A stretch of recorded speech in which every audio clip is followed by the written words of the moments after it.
هذا سلمك الله أحد الشروح المعاصرة لكتاب مشهور سيار في فقه الحنفية. أما الكتاب الأصل فهو مراقي الفلاح. مراقي الفلاح العلامة شرنبلالي رحمه الله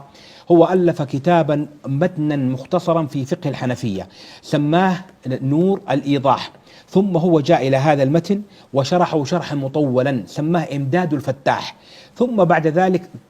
طلب منه أن يختصر هذا الشرح فاختصره في مراقي الفلاح، وصار المراقي هذا صار كتابا سيارا وضعت عليه عدد من الحواشي وصار يقرأ في المجالس وفي الدروس العلمية عند علماء الحنفية خاصة في أرض الشام ومصر وغيرها. مراقي الفلاح للشنبرالي قلنا له عدد من الحواشي، هذه أحد الحواشي المعاصرة حررها صاحبها من جلوسه عند المشايخ مما قيده من كلام العلماء المعاصرين من أشياخ الحنفية، ثم هو جاء إلى أهم الكتب التي كتبها المتأخرون على هذه المراقي. كان أهمها حاشية العلامة الطحطاوي رحمه الله، وحاشيته معروفة طبعت قديما، ثم كان يقارن كلام الطحطاوي بكلام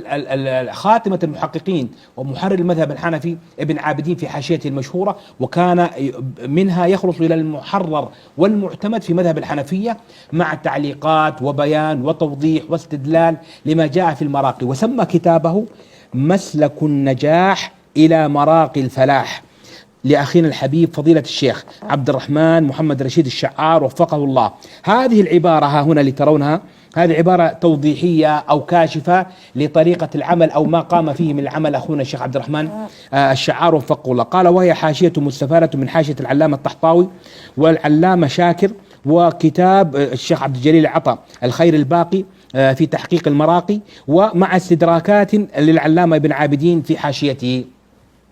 فالكتاب عبارة عن خلاصة لذلك مع ما قيده من أشياخه أخونا الحبيب فضيلة الشيخ عبد الرحمن محمد رشيد الشعار وفقه الله. في هذا الكتاب الذي طبع في مجلدين ضخمين قال إنه هذا كتاب سيار يحتاج إلى تعليق معاصر حتى يفك عباراته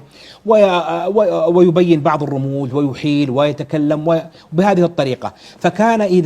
فجاء إلى طبعات مراقي الفلاح وضبط الكتاب من أوله إلى آخره، وقوم نص الكتاب على الطبعات الموجودة لمراقي الفلاح مع نسخة خطية وحيدة اعتمد عليها يقول في المقابلة. ثم بعد ذلك كان وقته أصلا في مسألة الضبط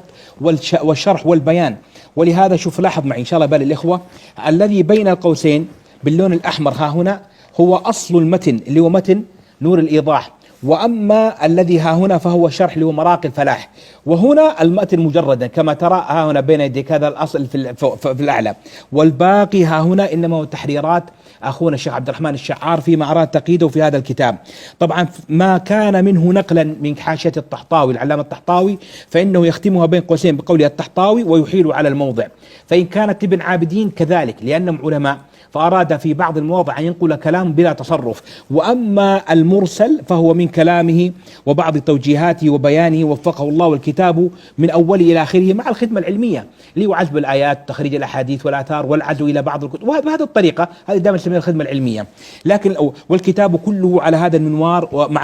مع الطباعة الراقية لإخواننا، الكتاب من إصدارات دار كنز ناشرون.